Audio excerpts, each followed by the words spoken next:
হযরতে জুনায়েদ বাগদাদি, আল্লাহর ওলি জুনায়েদ বাগদাদি রহমতুল্লাহ আলাইহি লেখেন, আমাদের বাগদাদ শহরে একটা এরকম মাদ্রাসা ছিল, হেফজখানা। বাগদাদ শহরে দিজলা নদীর পাড়ে একটা হেফজখানা ছিল। এখানে প্রায় 400 ছেলে লেখাপড়া করতো। সুবহানাল্লাহ। এখানে একটা ছেলে ছিল এতিম, ছেলেটার নাম হলো আব্দুর রহমান। কি নাম? জুনায়েদ বাগদাদি নিজে বলেন, এতিম ছেলে নাম আব্দুর রহমান। ছেলেটা এই মাদ্রাসায় পড়তো। এই ছেলেটা আজান দিলে হুজুরের ওযুর পানি আনার জন্য দিজলা নদীর ঘাটে বদনা নিয়ে যাইতো। বদনা ছিলেন? বদনা নিয়ে দিজলার ঘাটে যায়, ঘাট থেকে পানি উঠাই আইনা হুজুরকে দিত, হুজুর ওযু বানাইতো। এই আব্দুর রহমান নামক ছেলেটা একদিন ফজরের টাইমে ওযুর পানি আনতে গিয়া নদীতে জোয়ার ছিল। নদীতে কি ছিল? জোয়ার ছিল। কুয়াশায় ঢাকা ছিল। অন্ধকারের মধ্যে অনুমান করতে পারে নাই। ছেলেটা স্লিপ কায়া পানির মধ্যে পড়ে যায়। যখন ছেলেটা পড়ে যায়, বদনাটা নদীর পাড়ে পড়েছিল, ছেলেটাকে পানির স্রোতে ভাসায় নিয়ে যায়। বন্ধুগণ, হুজুর কয়, কিরে আব্দুর রহমান আসলো না কেন? পানি নিয়ে আসে না। এরপরে নিজেরা গেল, যায়া দেখে নদীর ঘাটে বদনাটা পইরা রইছে, কিন্তু আব্দুর রহমানের কোনো উদ্দেশ্য নাই, ছেলের কোনো খবর নাই। ও বন্ধু, এরপরে ফজরের নামাজ অন্য ব্যবস্থায় তারা আদায় করে। ওরা ফজরের নামাজ আদায় করার পর, ও বন্ধু, ছেলেটাকে পাওয়া যাচ্ছিল না। এই জন্য হযরতে সাররে শক্তি রহমতুল্লাহ আলাইহি, যিনি জুনায়েদ বাগদাদির পীর ছিলেন, ওই সাররে শক্তির কাছে তারা অভিযোগ নিয়ে গেল, বাগদাদে হুজুর, আমার মাদ্রাসার ছাত্র উস্তাদের ওযুর পানি আনতে গিয়ে নদীতে পড়ে মারা গেছে। এখন মায়ের একমাত্র সন্তান, মা তো বিকাল বেলায় ছেলেকে দেখতে আইব। একদিন একটা ডিম সিদ্ধ করে নিয়ে আসে, আরেকদিন একটু নুডলস পাকায় নিয়ে আসে, আরেকদিন দুটো চিতই ফিরে বানায় নিয়ে আসে। একটাই মাত্র ছেলে, তার বাপ নাই। এই জন্য বিধবা নারী ছেলেটাকে ডেলি দেখতে আসে। আজকে বিকাল বেলায় যখন আব্দুর রহমানের আম্মায় আসবে, তখন আমি কি জবাব দেব? এই বলে সাররে শক্তির কাছে বিচার নিয়ে গেছে। সাররে শক্তি কয়, মহিলারে আমার কাছে নিয়ে আসো। মাওলানা সাহেব মাদ্রাসার প্রিন্সিপাল সাররে শক্তির দরবারে মহিলারে ডাইকে নিয়ে আসছে। মা, ও আব্দুর রহমানের আম্মা, আপনাকে সাররে শক্তির দরবারে যাইতে বলছে। মহিলা বুরকা পইরা, মুজা টুজা পইরা সাররে শক্তির দরবারে গেছে। সাররে শক্তি রহমতুল্লাহ আলাইহি ডাক দেয়া, ও মা, ছেলে মেয়ে কয়জন? হুজুর একটা মাত্র ছেলে। কি করে? কই হুজুরের মাদ্রাসায় পড়ে। একটা ছেলে মাদ্রাসায় দিছো কেন? দিছি ছেলেটা হাফেজ হবে, নিজেও নূরের টুপি পরবে, আমাকেও নূরের টুপি পরাবে, জান্নাতে নিয়ে যাবে। আল্লাহু আকবার। হুজুর কো, আলহামদুলিল্লাহ, তোমার নিয়ত তো কত ভালো মা, আল্লাহ তোমার নিয়ত কবুল করে ফেলাইছে। মহিলাকে, হুজুর আমার নিয়ত কবুল হয়েছে, আপনি কেমনে জানেন? বাজান, তুমি চাইছিলে হাফেজের মা হয়ে জান্নাতে যাইবা, আল্লাহ তোমারে শহীদের মা বানায়া দিছে। মহিলা বলে, আমি শহীদের মা কেমনে হইলাম? মহিলা বলে, আমি শহীদের মা কেমনে হইলাম? তখন হুজুর বলতেছে, মা একটু ফ্যানটাই দিকে দেন, হালকা একটু বাতাস লাগে, একটু হালকা করে ঘুরে দেন। একজন জান, হ্যাঁ হালকা, বেশি না, হালকা, হ্যাঁ হবে। শহীদের মা হইছি কেমনে? তোমার ছেলে এত ভদ্র, ওযুর পানি অন্য কাউকে আনতে দিত না। ডেলি এই ছেলেটা উস্তাদের ওযুর পানি আনার জন্য বদনা নিয়ে নদীর ঘাটে যাইত। আজকে ভাগ্যের কি পরিহাস, এই যে গেল, আর তোমার ছেলে ফিরে আসে নাই, আর আসে নাই। নিশ্চয়ই তোমার ছেলেটা পড়ে মারা গেছে। তুমি শহীদের মা, শহীদের জন্য পানিতে ডুবে যারা মারা যায়, এদের বন্দার হক মাফ, আল্লাহর হক মাফ। সুতরাং তুমি শহীদের মা, তুমি আলহামদুলিল্লাহ বলো। মহিলা বলে, আলহামদুলিল্লাহ হুজুর, আমি খুশি, আমি শহীদের মা হইছি, আমি আলহামদুলিল্লাহ বলে খুশি প্রকাশ করলাম। কিন্তু আমাকে একটু নদীর ঘাটে নিয়ে যাইতে হবে। আমার ছেলে কোন ঘাট দিয়ে ওযুর পানি আনতো, আমি নদীর ওই ঘাটখানা একটু দেখতে চাই। আল্লাহু আকবার। ওই মাওলানা সাহেব মহিলারে ওই নদীর ঘাটে নিয়ে গেছে। যায় বলে, মা, এই ঘাটলা দিয়া তোমার ছেলে ডেলি আমার জন্য ওযুর পানি নিয়ে যাইতো। আজকে যে সকালবেলা আইলো, আর তোমার ছেলে ফেরত যায় নাই গো মা। মা, তুমি আমার প্রতি দাবি রাখো না, আমি তোমার ছেলেকে জোর করে ফাটাই নাই, তোমার ছেলে নিজের উদ্যোগে পানি নিয়ে যাইতো। সুবহানাল্লাহ। মা, আমার প্রতি তুমি মামলা করিও না। আপনার প্রতি কোনো মামলা নাই, দাবি নাই, আমার আল্লাহর প্রতি আমার দাবি। মহিলা নদীর ঘাটে দাঁড়ায় ডাক দেখো, আব্দুর রহমান রে বাবা তুই কই? আমি অবাগিনী নদীর ঘাটে দাঁড়ায় রইছি, আমারে তুই একবার আম্মু কয়া ডাক দে। জোরে কর আল্লাহু আকবার। যেই মাত্র মহিলা আব্দুর রহমান রে কয়া ডাক দিছে, পানির নিচ থেকে আওয়াজ আইতেছে, মা মা, ও মা, আমি আসি, আমি নদীর তলদেশে বইসে রইছি। আল্লাহু আকবার। যেই মাত্র মা সন্তানের আওয়াজ শুনছে, বুরকা নিয়েই পানির উপরে ডুব দিছে। ডুব দিয়া কয়েক মিনিট পর নিজের জিন্দা সন্তান কুলে লয়া বাইসে গেছে। আল্লাহু আকবার। ছেলেটা হাসতেছে হাসতেছে, এমন হাস্যোজ্জ্বল ছেলে কোলে নিয়ে মা যখন পানির উপরে বেশি পড়ল, জুনায়েদ বাগদাদিকে আমি বেহুশ হয়ে গেছি। ঘটনাটা কি? এই ছেলেটা ফজরের ওজুর পানি আনতে গিয়েছিল, এখন আসরের নামাজের টাইম, প্রায় 10টা ঘন্টা পর্যন্ত পানির নিচে কেমনে ছিল? আমরা তো জানি পানির নিচে কোনো অক্সিজেন নাই, ঠিক কিনা? পানির নিচে দম ফেলানো যায় না, দম টানাও যায় না, ফেটে পানি ডুইকে যায়। এই ছেলেটা 10টা ঘন্টা পর্যন্ত পানির নিচে কেমনে ছিল? জুনায়েদ বাগদাদি ডাক দেয়া করে, স্যার রে শক্তি, আমি ইরাক শহরের শ্রেষ্ঠ কুস্তি খেলোয়াড় ছিলাম। কুস্তি খেলাকে লাথি মাইরে থুইয়া তোমার দরবারে এসে মুড়ি দইছে আমি মারে ভর শিখছি, কিন্তু খোদার এমন বড় কারিশমা জীবনে দেখি নাই গো বাবা। আজকে খোদাই কি দেখাইলো? এই ছেলেটা 10 ঘন্টা পানির নিচে কেমনে জিন্দা ছিল? এই প্রশ্নের উত্তর না দিলে তোমার মুরিদ আমি থাকবো না। যদি প্রশ্নের উত্তর দিতে পারো তাহলে তোমার মুরিদ আসি, নাহলে তোমার দরবারে আর আসবো না। সাররে শক্তি ডাক দেখো, জুনায়েদ বাগদাদি শোন, এটা কোনো আশ্চর্য ঘটনা নয় রে জুনায়েদ বাগদাদি, এটা অবাক হওয়ার কোনো ঘটনা নয়। 1000 বছর আগে রাহমাতুল্লিল আলামিন সাল্লাল্লাহু আলাইহি ওয়াসাল্লাম নবীজি দু জাহানের বাদশা 1000 বছর আগে বইলে গেছে, কোরআনের পাখিদের জন্য নদীর মাছ কান্দে, গর্তের পিপিলিকা কান্দে। আব্দুর রহমান যখন পানিতে পড়ে গেল, শুধু ডুবে আর বাসে, ডুবে আর বাসে। সে সাঁতার জানে না, পেটের মাঝে পানি ঢুকতেছে, সে পানি খাইতেছে, ডুবতেছে, বাসতেছে। এর এই অসহায় দৃশ্যটা দেইখাম নদীর কুটি কুটি মাছ আল্লাহর কুদরতি পায়ে সিজদায় পড়ে যায়। আল্লাহু আকবার। এই দিজলা নদীর কুটি কুটি মাছ আল্লাহর কুদরতি পায়ে সিজদায় পড়ে যায় আর আল্লাহর দরবারে কান্দে, আল্লাহ তোমার নবী বলছেন কোরআনের পাখিদের জন্য নদীর মাছ পর্যন্ত কান্দে। আমরা কুটি কুটি মাছ তোমার পায়ে সিজদায় পড়ে বলছি, আল্লাহ আব্দুর রহমানের জন্য পানির নিচে কুদরতি অক্সিজেন তুমি চালু করে দাও। আল্লাহু আকবার। এই দিজলা নদীর মাছের দুয়ার বরকতে আমার আল্লাহ পানির নিচে কুদরতি অক্সিজেন চালু করে দিয়েছে। এই জন্য 10 ঘন্টা নয়, আমার আল্লাহ ইচ্ছা করলে 10 দিন পর্যন্ত, 10 মাস পর্যন্ত পানির নিচে জিন্দা রাখতে পারে। কথা কোন ঠিক কিনা? আমার আল্লাহ পারে কিনা? আল্লাহু রাব্বুনা মুহাম্মদ নাবিয়ুনা নাহনু মুতিয়ুহুমা নাহনু কুল্লুনা হিজবুল্লাহ লা নাখাফু ইল্লাল্লাহ ওয়া তাসিম বিহাবলিল্লাহ মুজাহিদ ফি দীনিল্লাহ আল জিহাদ সাবিলুনা নুকিমু ফি দীনিল্লাহ লা ইলাহা ইল্লাল্লাহ নুকিমু ফি দীনিল্লাহ লা ইলাহা ইল্লাল্লাহ লাইসাল মুলকু লিজ-জালিম ওয়ালাল মুলকু লিল খায়েন লা নাখাফু আমেরিকা ওয়ালা নাখাফু রাশিয়া। ঠিক কি না?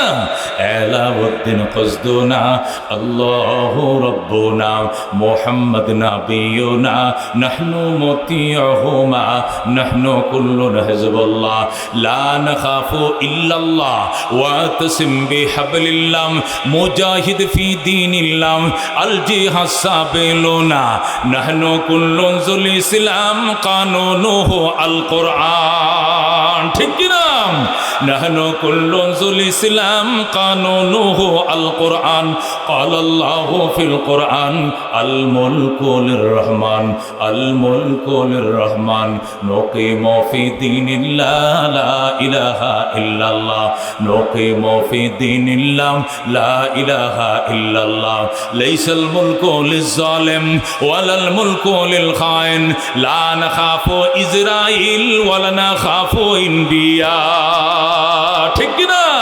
লা নাখাফু ইন্ডিয়া ওয়ালা নাখাফু ইসরাইল আলাবুদ্দিন কসদুনা আল্লাহু রাব্বুনা মুহাম্মদ নবিয়ুনা নাহনু মুতিয়ুহুমা নাহনু কুল্লুন হিজবুল্লাহ লা নাখাফু ইল্লাল্লাহ ওয়া তাসিম বিহাবলিল্লাহ মুজাহিদ ফি দীনিল্লাহ আল জিহাদ সাবিলুনা আল জিহাদ সাবিলুনা নারে তাকবীর নারায়ে তাকবীর আল কোরআনের আলো আল হাদিসের আলো ইসলামের দুশমনেরা নারায়ে তাকবীর। বন্ধুগণ বলতেছিলাম জুনায়েদ বাগদাদি ডাক দেখে হযরত 12 বছর পর্যন্ত কুস্তি খেলা বাদ দিয়া আমি আপনার মুরিদ হইছি, আপনি আমাকে বুঝান। সাররে শক্তি ডাক দেয় কয় তুই কি শরীয়তের লাইনে বুঝবে নাকি মারেফতের লাইনে বুঝবে? সাররে শক্তি কয় তুই শরীয়তের লাইনে উত্তর জানতে চাও নাকি মারেফতের লাইনে?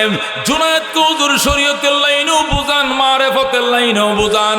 হযরতে সাররে শক্তি কয় শরীয়তের নবী রাহমাতুল লিল আলামিন বলেছেন কোরআনের পাখিদের জন্য নদীর মাছ কান্দে, গর্তের পিপিলিকা কান্দে। ছেলেটা যখন পানিতে পড়ছে পানির সমস্ত মাছ আল্লাহর কুদরতি পায়ে সিজদায় পড়ে গেছে। এই জন্য ছেলেটা 10 ঘন্টা পানির নিচে ছিল, কোনো অসুবিধা হয় নাই। আল্লাহু আকবার। এবার বুঝো বাজান কত পাওয়ার কোরআনের পাখিদের। নবী বলেন কোরআনের পাখিদের জন্য গর্তের পিপিলিকাও কান্দে, নদীর মাছও কান্দে, আসমানের ফেরেশতারাও কান্দে, সমস্ত মখলুকাত কান্দে। আল্লাহ বলেন ওয়ামা তাশাউন ইল্লা আইয়াশা আল্লাহ। বলেন আল্লাহু আকবার। বান্দা তুমি চেষ্টা করো, কিন্তু চায় কে? বাস্তবায়ন কে? আল্লাহ করে। তুমি চাইলে হবে না, কে চাইলে হবে? সুতরাং এখানে কে আনছেন? আল্লাহ। এই জন্য শেষ পর্যন্ত আলোচনা করে, মাতা পিতার জন্য আখেরে মোনাজাত করে, চোখের পানি ছেড়ে কান্নাকাটি করে, পিতা মাতার জন্য ময় মুরব্বীদের জন্য আখেরে মোনাজাত করে বিদায় হওয়া কারা নিয়ত করছেন? হাত বাড়ান। লিল্লাহি তাকবীর, লিল্লাহি তাকবীর। আমাদের জীবনের গুনাহ মাফ করে দেন হে রব। গুনার গাঠুরি বহন করে এসেছিলাম, মোনাজাত শেষে নিষ্পাপ হয়ে বাসায় ফেরা তৌফিক দান করে, জোরে কোন আমিন। মুহতারাম হাজিরিন, আমরা মুসলমান। বলেন আমরা কি মুসলমান? আল্লাহ আমাদেরকে ভিতরে কি দিয়েছেন? ঈমান। বলেন কি দিয়েছেন? ঈমান। ঈমানের কারণে আল্লাহ তাআলা আমাদের মান সম্মান ইজ্জত সকল জাতির উপরে বাড়িয়ে দিয়েছেন। কতক্ষণ ঠিক কিনা? আল্লাহ পরিষ্কার বলেছেন ইয়ারফাইল্লাহুল্লাযীনা আমানু মিনকুম। ঈমানদারেরা ঈমানের কারণে তোমাদের মান তোমাদের সম্মান আমি বাড়িয়ে দিলাম, বাড়িয়ে দেব। আল্লাহু আকবার। ঈমানদারের মান ঈমানদারের সম্মান ঈমানের কারণে আল্লাহ বাড়াইছেন কিনা? কতক্ষণ বাড়াইছেন কিনা? ঈমানদার জান্নাত পাবে, ঠিক কিনা? ঈমানদার যদি সরষার দানা বরাবর ঈমান নিয়ে কবরে যায়, তার জান্নাতটা দুনিয়া সমান 10টা দুনিয়া বরাবর হবে। কয়টা দুনিয়া? 10 দুনিয়া বরাবর জান্নাত হবে তার। আর বেঈমান যাবেনি জান্নাতে, যাবেনি। আল্লাহ বলেন ওয়ালা ইয়াদখুলুনাল জান্নাতা হাত্তা ইয়ালিজাল জামালু ফি সাম্মিল খায়াত। বলেন আল্লাহু আকবার। আল্লাহ বলেন এতক্ষণ পর্যন্ত কোনো বেঈমান জান্নাতে ঢুকতে পারবে না যতক্ষণ পর্যন্ত সুইয়ের ছিদ্র দিয়া ওঁট না ঢুকবে। সুই চিনেন গো? সুই চিনে কি করে? কাঁথা সেলাই, কাপড় সেলা, এটা ছিদ্র আছে না পিছন দিয়া? এটাতে কি ঢুকায়? সুতা। কি ঢুকায়? এই ছিদ্র দেখে ওঁট ঢুকবে। জামাল, জামাল মাদা ওঁট, ষাঁড় ওঁটকে আরবিতে কি বলা হয়? জামাল বলা হয়। আল্লাহর কোরআনে আল্লাহ বলে হাত্তা ইয়ালিজাল জামালু ফি সাম্মিল খিয়াত, যতক্ষণ পর্যন্ত উট প্রবেশ না করবে, সাম্মুন মানে ছিদ্র, খিয়াত মানে যা বেড়া সরতে, এটা নিতে আসিস কেন পাগল, সর কথার মধ্যে আরেকটা শুরু করছে। হাত্তা ইয়ালিজাল জামালু ফি সাম্মিল খিয়াত, যতক্ষণ পর্যন্ত সুয়ের ছিদ্র দিয়া উট না ঢুকবে, জান্নাতের গেট দিয়া বেঈমান ঢুকতে পারবে না। সুবহানাল্লাহ। তাহলে কোনোদিন কি সুয়ের ছিদ্র দিয়ে উট ঢোকার সম্ভাবনা আছে? আছে কোনোদিন? তার মানে কি দাঁড়াইলো? জীবনেও সুয়ের ছিদ্র দিয়ে উট ঢুকবে না, বেঈমানের কপালে জান্নাতের গেট খুলবে না। কতক্ষণ ঠিক কিনা? তাহলে জান্নাতে যাবে কারা? ঈমানদারেরা। জোরে বলুন আল্লাহু আকবার। এইটাই বলছেন ইয়ারফাইল্লাহুল্লাযীনা আমানু মিনকুম, ঈমানদারেরা, ঈমানের কারণে তোমাদের মান, তোমাদের সম্মান আমি আল্লাহ বাড়িয়ে দিয়েছি, বাড়িয়ে দেব।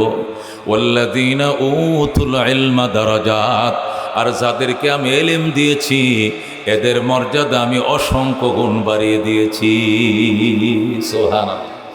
আলেমের মর্যাদা অসংখ্য গুণ। যেরকম আল্লাহু আকবার।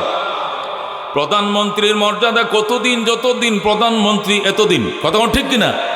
এই 15 বছর ক্ষমতায় ছিল, অভাব ছিল না সম্মানের, ঠিক কিনা? এখন ক্ষমতা নাই, 2 পয়সার মূল্য নাই। কতক্ষণ ঠিক কিনা? কিন্তু আমাদের সভাপতির মর্যাদা আছে না নাই? ওই এরশাদের সময় ছিল কিনা? পরে আবার বিএনপির সময় ছিল কিনা? বর্তমান সরকারের সময় ছিল। এখন সরকার নাই, নতুন সরকার আছে। কমছে না বাড়ছে? কমছে না বাড়ছে? বাড়ছে, বাড়বে। আরো কেউ যদি নতুন আসে, আরো কেউ নতুন আসে, ওলামাদের সম্মান বাড়বে না। হয়তো জেল খাটতে পারে কিন্তু সম্মান কমবে না। কতক্ষণ ঠিক কিনা? জেল খাটলে কি সম্মান কমে? চুরির জন্য জেল খাটছে, গরু চুরির জন্য জেল খাটছে, দেশের টাকা বিদেশে পাচার করেছে এই জন্য জেল খাটছে, মিথ্যা মামলা দিয়ে জেল খাটাইছে। কতক্ষণ ঠিক কিনা? কোনো মামলার সাক্ষী নাই, এজাহারে কোনো মামলার উপযুক্ত ডকুমেন্ট নাই, সমস্ত মামলা বেকসুর খালাস হয়ে গিয়েছে। কতক্ষণ ঠিক কিনা? কেন? আল্লাহ উলামাদের মর্যাদা বাড়িয়েছেন। যেরকম আল্লাহু আকবার। এটা আলেমের সম্মান। আল্লাহ বলেন ওয়াল্লাযীনা উতুল ইলমা দারাজাত, যাদেরকে ইলম দিয়েছি এদের মর্যাদা অসংখ্য গুণ বাড়িয়ে দিয়েছি আমি আল্লাহ। বলেন সুবহানাল্লাহ। এটা আলেমের মর্যাদা প্রেসিডেন্টের চেয়েও বেশি, প্রধানমন্ত্রীর চেয়েও বেশি, এমপির চেয়েও বেশি, শিল্পপতি, পৌরসভার mayor, upazila chairman, UP chairman, Talukdar, Sikdar, Khan, Pathan, Chowdhury, Bepari, শিল্পপতি, যত কিছুই হও না কেন, একটা আলেমের গায়ের জামাটা যদি কম দামের হয়, ছিঁড়া ফাড়া হয়, নবুয়তের এলেম পয়গম্বরী ওয়ারিস থাকার কারণে তার সম্মান অনেক বেশি। এটা কার কথা? কার কথা? বিশ্বাস না করলে ঈমান থাকবে? থাকবে ঈমান। আল্লাহ বলেন ওয়াল্লাযীনা উতুল ইলমা দারাজাত, যাদেরকে ইলম দিয়েছি এদের মর্যাদা অসংখ্য গুণ বাড়ায় দিয়েছি। সুবহানাল্লাহ। বাদশাহ হারুন রশিদ ইরাকের প্রেসিডেন্ট ছিল। হারুন রশিদের বেগমের নাম হলো জয়বুন্নেসা। কি নেসা? জয়বুন্নেসা। তা হারুন রশিদ ইরাকের রাজধানী বাগদাদে তার বাসভবন, যেখানে এই বাসভবনের পাশেই মাওলানা আব্দুল্লাহ ইবনে মোবারকের মাদ্রাসা। যেরকম সুবহানাল্লাহ। প্রেসিডেন্ট পার্কে ভবনের পাশেই আব্দুল্লাহ ইবনে মোবারকের ভবন। 1 লক্ষ ছেলে সেখানে মাদ্রাসায় পড়ে। যেরকম আল্লাহু আকবার। বিকালবেলায় খেয়াল করে শুনেন, হারুন রশিদের ছাত্ররা, ওই আব্দুল্লাহ ইবনে মোবারকের মাদ্রাসার ছাত্ররা হারুন রশিদের প্রেসিডেন্টের পার্কের মধ্যে খেলতে আইছে। মাদ্রাসার ছেলেরা, এখানে খেলার জায়গা নাই, এই মাঠে চলে আসে কিনা? স্কুল মাঠে চলে যায় কিনা? তো আব্দুল্লাহ ইবনে মোবারকের ছেলেরা 1 লক্ষ ছেলে পড়ে বাগদাদে। এরা করে কি, প্রেসিডেন্ট পার্ক তো খোলা, প্রেসিডেন্ট তো নিচে নামে না, দোতলায় থাকে, গার্ড নামা তো নিষেধ। এই প্রেসিডেন্ট পার্কের মধ্যে আব্দুল্লাহ ইবনে মোবারকের ছেলেরা খেলে। আরেকদিন জয়বুন্নেসা, হারুন রশিদের স্ত্রী, দৃশ্যটা দেখে ফেলছে। দেখে বলতেছে, হারুন, এই যে মোল্লারা এসে আমাদের এই পার্কে, এই যে হেফসখানার পোলাপান, নুরানির মাদ্রাসার ছাত্ররা, এই ছাত্ররা যে এসে এখানে খেলাধুলা করে, এই রাস্তাটা বন্ধ করে দাও, গেটটা আটকায় দাও। বিকালে এখানে মৌলবীরা আমাদের পার্কে আসতে পারবে না, খেলতে পারবে না। হারুন রশিদ ডাক দেখো জেবুন্নেসা, তোমাকে জ্ঞানী মেয়ে মনে করে বিয়ে করেছিলাম। আমি জানতাম না তোমার ভিতরে জ্ঞান নাই, জানলে তোমাকে আমি বিয়ে করতাম না। এমন প্রস্তাব তুমি কেমনে দিলা? গোটা ইরাকবাসীর উপরে আমি নিষেধাজ্ঞা জারি করতে পারি, কিন্তু উলামায়ে কেরামের উপরে নিষেধাজ্ঞা জারি করার ক্ষমতা আমার নাই। বলো আল্লাহু আকবার। আমি এই আলেম, এই হাফেজ ছেলেরা বিকালবেলা খেলবে, আমি একে নিষেধ করতে পারবো না, খেলুক খেলুক।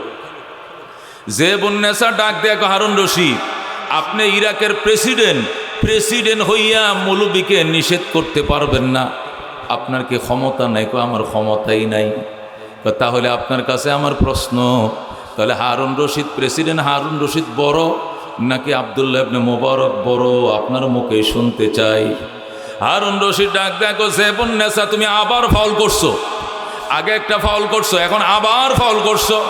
তুমি কার সঙ্গে কারে তুলনা করো? জেবুন্নেসা, প্রেসিডেন্ট হারুন রশিদ এই দেশের প্রেসিডেন্ট ছিল নমরুদ, দুনিয়াব্যাপী প্রেসিডেন্ট ছিল সাদ্দাত, কারণ ফেরাউন, নমরুদ, এরা দুনিয়াব্যাপী প্রসিদ্ধ প্রেসিডেন্ট ছিল। আমি প্রেসিডেন্ট হারুন রশিদ প্রেসিডেন্ট নমরুদের দনের ওয়ারিশ পাইছি, প্রেসিডেন্ট কারুনের দনের ওয়ারিশ পাইছি, প্রেসিডেন্ট সাদ্দাতের দনের ওয়ারিশ পাইছি। আর আব্দুল্লাহ ইবনে মুবারক দু জাহানের বাদশাহ রহমতুল্লিল আলামিনের দনের ওয়ারিশ পাইছে। দেখুন আল্লাহু আকবার। তুমি কার সঙ্গে কারে তুলনা করো রে জেবুন্নেসা? আমার মতো লক্ষ লক্ষ প্রেসিডেন্ট হারুন রশিদকে যদি এক পাল্লায় উঠাও, আর আব্দুল্লাহ ইবনে মুবারকের মাদ্রাসার ছাত্রদের জুতার তলের বালুগুলোকে এক পাল্লা উঠাও, এদের পায়ের বালুর ওজন আল্লাহর দরবারে অনেক বেশি হবে। সুবহানাল্লাহ। একটা প্রেসিডেন্ট, তার দিনের বুঝ ছিল, হারুন রশিদ সহ আলেম ছিল, তার দিনের বুঝ ছিল, তার স্ত্রীকে এই উদাহরণ দিয়ে বুঝাইছে। আল্লাহু আকবার। রাজিনা কিসমাতাল জব্বার ফিনা লানা ইলমুন ওয়ালিল আদায়ে মালু ফাইন্নাল মা লা ইয়াফনা আন করিবিন ওয়া ইন্নাল ইলমা ইয়াবকা লা ইয়াজালু লাকাদ জানাল বিলাদ ওয়া মান আলাইহা ইমামুল মুসলিমিন আবু হানিফা ফামা ফিল মাশরিকিন লাহু নাযীরু ওয়ালা ফিল মাগরিবিন ওয়ালা বিকুফা। মারহাবা। হারুন রশিদ ডাক দেখো জেবুন্নেসা, শোনো, আগামীকাল থেকে শুধু মাদ্রাসার ছেলেরা এখানে খেলবে, ইরাকের জনসাধারণের চলাচলে নিষেধাজ্ঞা জারি করা হলো। আল্লাহু আকবার। জেবুন্নেসা ডাক দেয়া কয়, স্যার শুধু মাদ্রাসার ছেলেরাই খেলবে, অন্য কাউকে ঢুকতে দিবেন না। তার কারণটা কি? কারণ হলো হাসরের ময়দানে যদি আল্লাহ রব্বুল আলামিন জিজ্ঞেস করে, হারুন রশিদ, ও হারুন রশিদ প্রভাবশালী প্রেসিডেন্ট ছিলে তুমি ইরাকে, হাসরের ময়দানের প্রভাবের জন্য তুমি কি আনছো আমার দেখাও। ওই সময় আমি বলবো, আল্লাহ আমি কিছুই আনতে পারি নাই, উলামায়ে কেরামের জন্য আমার পার্ক খুলে দিয়েছিলাম। আল্লাহু আকবার। আমার পার্কটা কোরআনের হাফেজদের জন্য খুলে দিয়েছিলাম। কোরআনের হাফেজরা বিকাল বেলায় আমার পার্কের মধ্যে খেলাধুলা করত। এদের পদধূলি, এদের পায়ের ধুলাগুলো আমার বাড়ির দরজায় লাগছে, জানালায় লাগছে, দরজায় লাগছে, আমার বাড়ির দেওয়ালে লাগছে, আমার জামা কাপড়ে লাগছে। আল্লাহ তালিবেল ইলমের পায়ের ধুলার বরকতে হারুন রশিদকে তুমি মাফ করে দাও। যেরকম সুবহানাল্লাহ। এ বন্ধু এবার বুঝো একটা আলেমের কি শান, একটা আলেমের কি মান। এবার একটু আন্দাজ করো মুসলমান, আল্লাহ কত সম্মান আলেমকে দান করেছে। আলেম জেলে গেলে সম্মান কমে না, কারণ নবীরাও জেলে গেছে, সম্মান বাড়ছে না কমছে।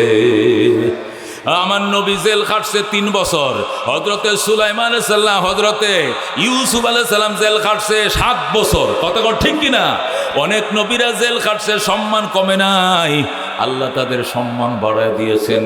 নবী বলেন কোরআনের পাখিরা যখন ওই আলিফ বা তা সা পড়ার জন্য মাদ্রাসায় যায়, বাসায় ফিরে যাওয়ার আগ পর্যন্ত এরা আল্লাহর রাস্তার মেহমান। সুবহানাল্লাহ।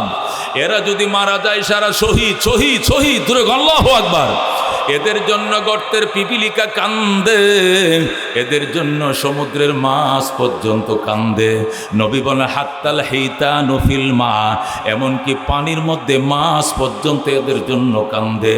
আল্লাহুম্মা তাকাব্বালহু, আল্লাহুম্মা আইজ্জাহু, আল্লাহুম্মা ইয়াসসির লাহু।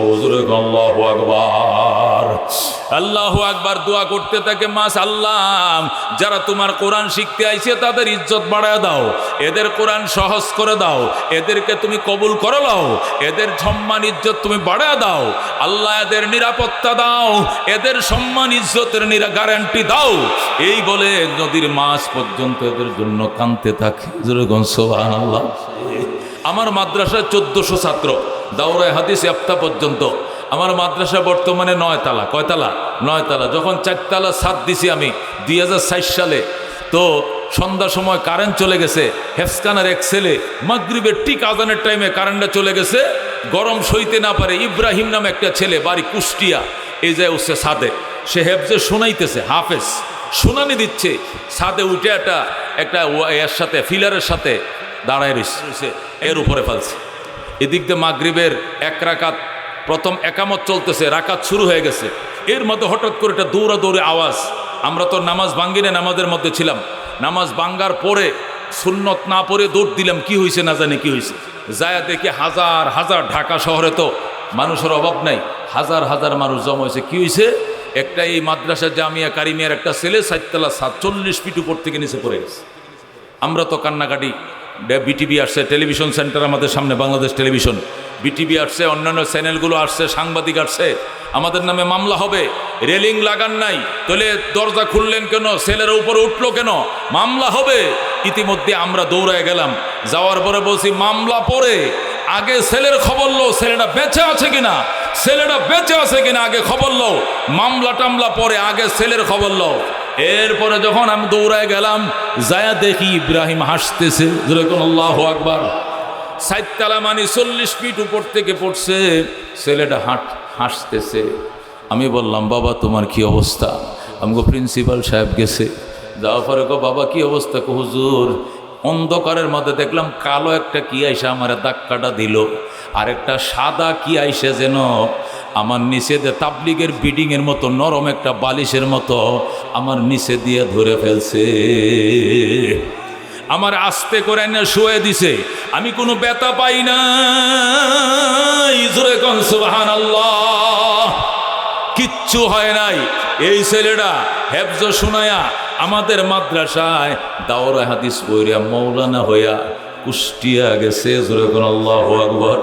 বর্তমানে সে এক মাদ্রাসার প্রিন্সিপাল। ওই ইব্রাহিম এখনো তার মাহফিলে গেলে তারে ধরে আমি কান্দি, বাবারে আল্লাহ তোরে নিজ হাতে ওই দিন বাঁচাইছে। কথা কোন ঠিক কিনা? এ বন্ধু উলামায়ে কেরামের শান, এটা আল্লাহ বাড়াইছে, এটা জমিনের কেউ বাড়ায় না। কে বাড়াইছে? হিংসা করে লাভ না। এই যে আল্লাহর বান্দা দেখো যেমন চেহারা এমন তার ফোকাস। আল্লাহ তারে জ্ঞান দিয়েছে, ইলম দিয়েছে, সম্মান দিয়েছে, উম্মতের দরদ দিয়েছে, এই জন্য মাদ্রাসা প্রতিষ্ঠা করেছে। কথা কোন ঠিক কিনা?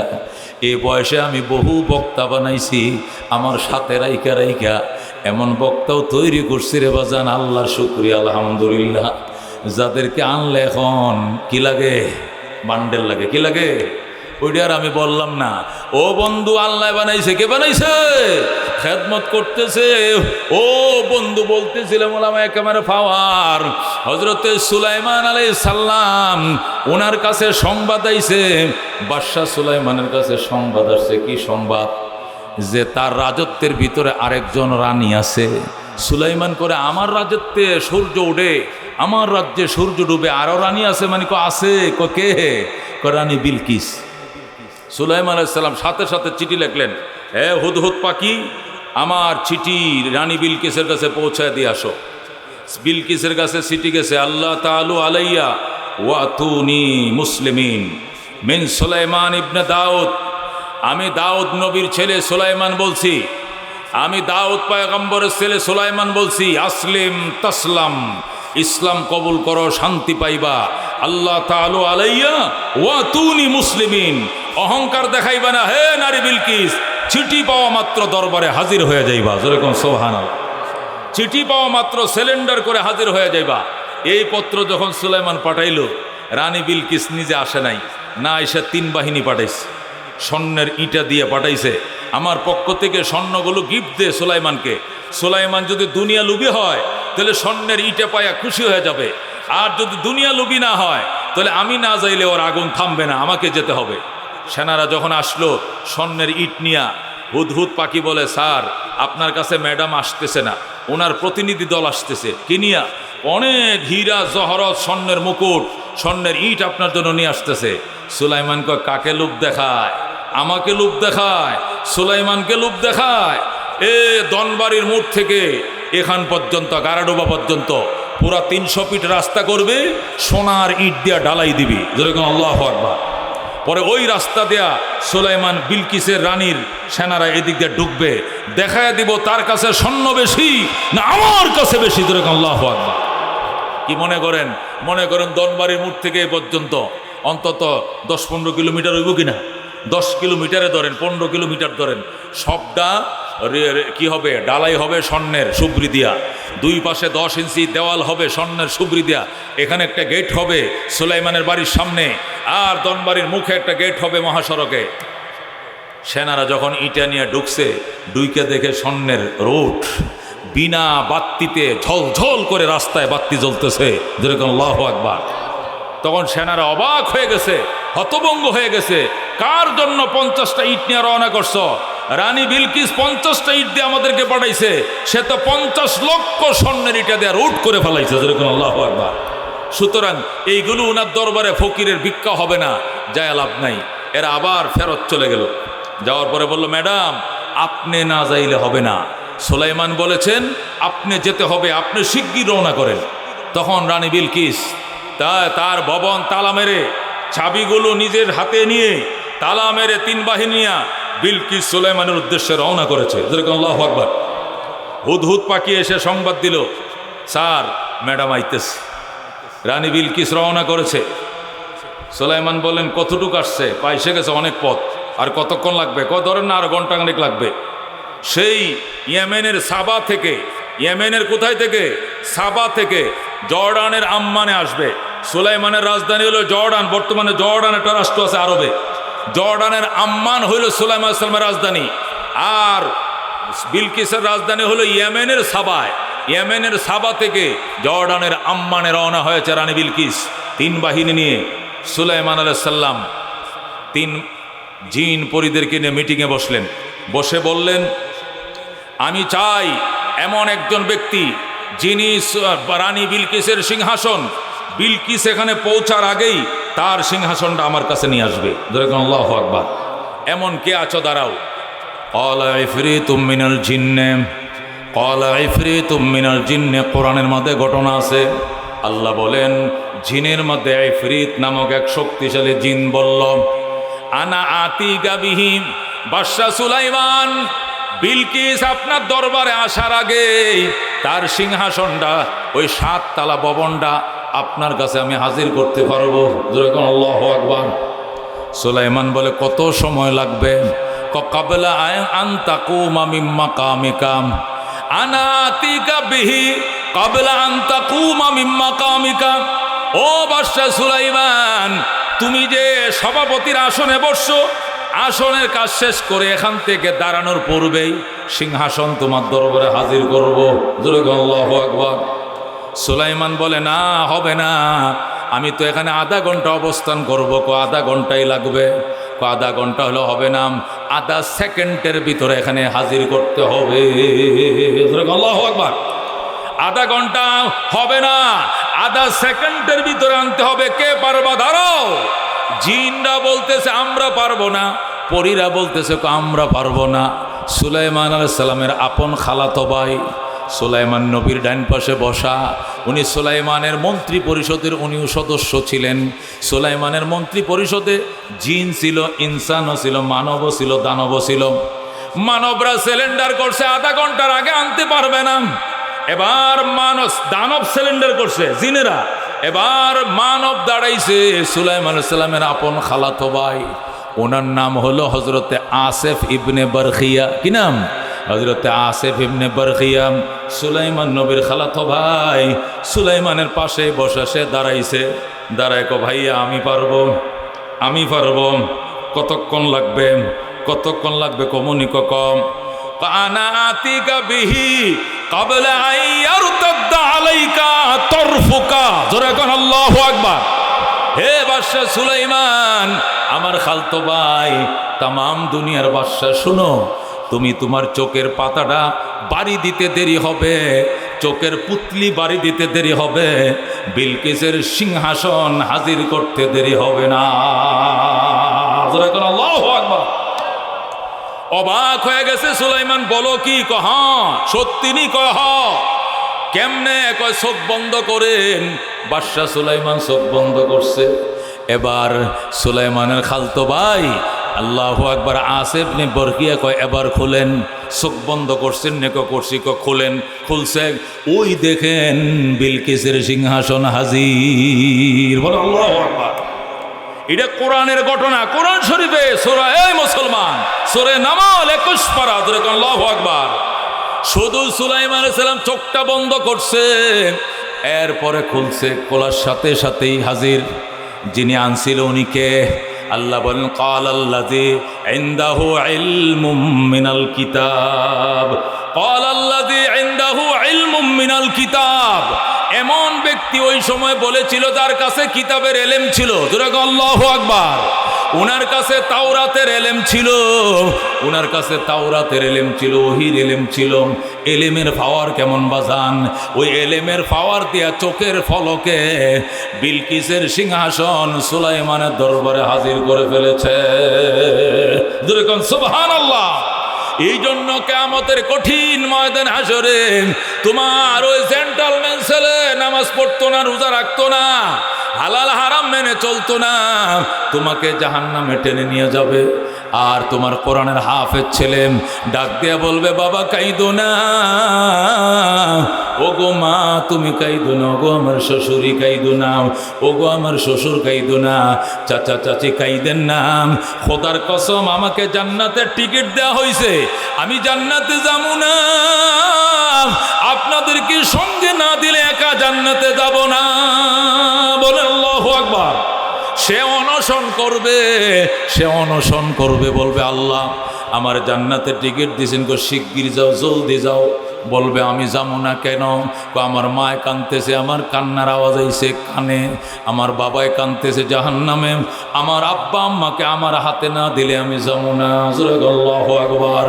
সাথে সাথে আমার আল্লাহ বলবেন যা, ও ফেরেশতারা আমার বন্দাকে নিয়ে যা, তার মা বাবার জাহান্নাম থেকে উদ্ধার করে জান্নাতের গেইটে আন, গোসল করাম, জান্নাতের পোশাক পরায়া, জান্নাতের মুকুট পরায়া, তার বাবা মা সহ আরো 10 জন ব্যক্তি যাদের উপরে জাহান্নাম অবধারিত ছিল এদেরকে সঙ্গে দিয়া জান্নাতের গেইটে ছেড়ে দে।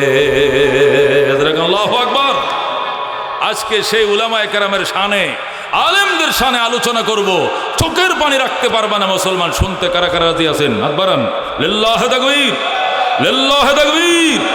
শুনবেন আলোচনা, শুনবেন? রাজি আছেন ইনশাআল্লাহ? আল্লাহ কবুল করুক। জোরে কোন আমিন। তাহলে 5টা মিনিট আপনাদের কাছে আকুল আবেদন, মুনাজাত না করে যাইবা না কেউ। আমি লম্বা বয়ান করি, আমি ধারাবাহিক আলোচনা করি। আমার আলোচনাটা দাস আছে বাংলাদেশে এই 27তম বছর মুফতি ওলিউল্লাহ আলোচনা করে। হাজার হাজার ইনশাআল্লাহ আলোচক আমার আলোচনা শুনে আলহামদুলিল্লাহ, জোরে কোন আলহামদুলিল্লাহ। আল্লাহটা সিরিয়াসটি আল্লাহ তাআলা দান করেছেন, এটা আল্লাহর শুকর, কোনো অহংকার নয়। আল্লাহ কবুল করুক। জোরে কোন আমিন। আপনাদের মাঝে বাজান সেই বাইতুল্লাহর ইমাম শেখ সুদাইসিরে এনে যদি জানাজা পড়াও আর বলো আমি এলাকার ধনী মানুষ, 10 লাখ টাকা লাগবে আপ ডাউন হেলিকপ্টার ভাড়া দেয়া, কাবা ঘরের ইমাম দিয়ে আবার জানাজা পড়াইবা, তোমার গুনাহ মাফের গ্যারান্টি নাই। কিন্তু তোমার সন্তান যদি তোমার লাশের সামনে দাঁড়ায় বলে এটা আমার বাবার লাশ। আমার আব্বা গত রাত্রে ইন্তেকাল করেছে। বাবার কাছে ফাওনা দাওনা থাকলে আমাকে কোয়েন, আমি দিয়ে দিব। আর আচার ব্যবহারে কষ্ট পাইলে মাফ করে দিয়েন। কাতার সোজা করেন, কাতার সোজা করেন বলে যখন শুরু করবেন, আল্লাহুম্মা গফিরলি হাইয়িনা ওয়া মাইয়িতিনা ওয়া শাহিদিনা ওয়া গায়বিনা ওয়া সগীরিনা ওয়া কাবীরিনা, যখন শুরু করে দিবে আল্লাহ বলবে, বন্দা কান্দিস না, তোর বাবার লাশটা জমিনের উপরে থাকতে আমি কথা দিলাম তোর বাবাকে মাফ করে দিয়েছি। সিনো হাফেজে কোরআন, আমার সামনে বই রয়েছে, যে অন্ধ, চোখে দেখে না, কোরআনের হাফেজ, কোরআনের হাফেজ। বাংলাদেশের ক্যাবিনেট মন্ত্রী পরিষদের 66 জন আসিল। এই 66টার এক প্রধানমন্ত্রী, প্রেসিডেন্ট সুদ্ধা, চুপ্পুবাই সহ সবটির এক পাল্লা উঠা। আর এই অন্ধ হাফেজের পায়ের একটা ধুলাকে এক পাল্লা উঠা, ওর পায়ের ধুলার ওজন আল্লাহর কাছে বেশি হবে। দুরকম আল্লাহু আকবার। এই যে অন্ধ হাফেজ আমার সামনে বসা, দুরকম আল্লাহু আকবার। এই জন্য নিজের ছেলে নেতা হইলে খুব অহংকার করো। আমার ছেলে এমপি, আমার ছেলে মন্ত্রী, আমার ছেলে মেম্বার, আমার ছেলে চেয়ারম্যান, আমি সাত দোকানে বিল দেওয়া লাগে না, আমার ছেলে মেম্বার, বিল দিব কে? তোরা খালি আমার সাদ খাওয়াবি আর খালি আমার তো দোয়া লইবি। গুড়ার ডিম, তুমি গুড়ার ডিম মিয়া। কোরআনের হাফেজের অহংকার করার অধিকার আছে। কোরআনের হাফেজের বাবার কপাল দিয়ে বাড়ি দিলে হাজার হাজার কপাল ফাইটটা চোরমার হয়ে যাবে। কথা কোন ঠিক কিনা? মুসিবতের দিনে এদের সুপারিশে আল্লাহ অসংখ্য মানুষকে জান্নাতে দিবে। যেরকম সুবহানাল্লাহ। এই জন্য বাজান 5টা মিনিট আপনাদেরকে বিরক্ত করব, এরপরে আবার বয়ান শুরু হবে, বয়ান শেষ হবে, আখিরি মোনাজাত হবে, এরপরে যাব কারা কারা রাজি আছেন হাত পাড়া লিল্লাহি তাকবীর।